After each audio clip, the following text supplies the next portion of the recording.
Well, welcome again to our little slot, our Unity Magazine slot, and we're starting today, Kimmery, by talking about one of our new online educational features that's beginning quite soon, the book club. Is it weekly or fortnightly? It's monthly. Monthly book yes. club. Okay, so do you want to tell us a little bit about that? Yes, and I mean it is educational, I'll give you that, but it's also a very informal education. It's not anything other than really a group coming together to discuss a book. And we do it, there's no pre-reading needed or anything like that. We just show up. The book is online, it's presented on the screen because this is an online book club. So once you've signed into Zoom and you've connected to the meeting, you'll see all of us, and then you will see the book as we go through page by page. And we read it, we stop and talk about it every few paragraphs. Some bits we just move through quickly, and other bits inspire a lot of discussion. And it's informal and... very informal, yes. Yeah, nice way of connecting with Unity ideas. It is. Well, this book is actually by John Shelby Spong, who's an Episcopalian bishop in America. Right. He's written many books and has moved gently away from traditional, if you like, Anglican church, the viewpoint, to a much more of a unity approach. And he's written this book, Unbelievable, the last one that he's probably going to write. And it's great. It's inspiring all sorts of discussion and lots of sharing of experiences as much as ideas. Great. And so this is all done through Zoom, which we can find out about online. So I'll probably put up a little graphic there, so you might see the graphic as I'm talking about that. Good. And let's move on to talk about you. There's a couple of events coming up, aren't there? One of which is the Maggie Whitehouse workshop, which is coming up soon. Yes, well, this is the middle of July. Maggie is going to come, and she's going to stay with us for the weekend, which will be lovely.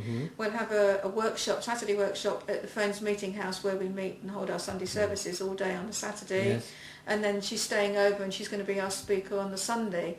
So a few people have booked, and they're going to stay in Maidenhead at the Premier Inn and make kind of a little mini retreat. You know, we'll all go out to eat Saturday night somewhere and have a lovely walk by the river Sunday morning. It's so nice here by the river at Maidenhead. And then the service on the Sunday, and then we'll all trot off home. So. And Maggie's a lively figure. She is. Amongst other things, a comedian. Yes. Yeah, she's trained. She's gone through the full training process to become an official comedian on tour, and she does go on tour. Yes. Okay, and then the Celebration Day, which of course is a big event in the Unity calendar, coming up fairly soon. Yes, and end of July. We wanted to tell us something about that. I do want to just bring it to people's attention again. This is another event where we can get together. This is in London. Traditionally, it was always at the Salvation Army Hall on Oxford Street, but this year we've moved to a new venue. It's our first time there, but I've been given some really good reports about the place. It's St Ethelburgers, and it's a centre for reconciliation and peace. Oh, really? And it has a really lovely energy there. It's a smaller room, so we're more contained within it. There's much more of a sense of coming together with each other.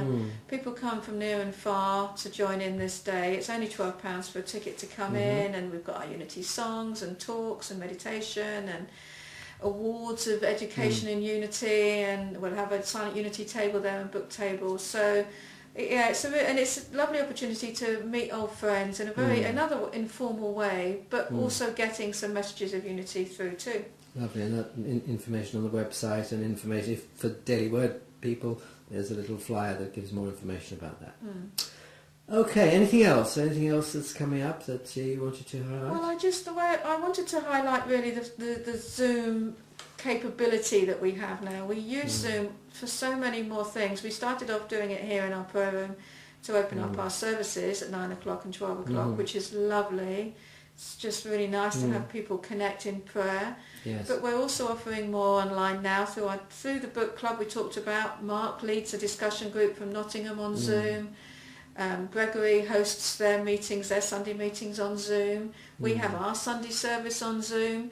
So there's all sorts of ways, even if you live Timbuktu, for example, you know, the John O'Groats down to there's a real sense of connection, isn't there? And it's surprising, really, when you think it's a TV screen or a little tablet screen, but it's amazing how you do feel a real sense of connection with people and with a connection with God. Yes. it's quite remarkable, really. Yes. I was quite surprised. I thought it would be nice, but I didn't realise it would have this sort of extra little quality that it does have, for me at any rate. It does. And when people beam online, they smile, they Yes. take part, and there's a real joy of sharing in Unity, Yeah. which comes across. And that sense of, people isolate, separated from place, but not separated, Yes. really together, even though Yes. somebody in Leeds and somebody in Wales or somebody in Scotland, as you say, and somebody here in the south. It heightens the oneness experience amazingly. Absolutely, good way of putting it.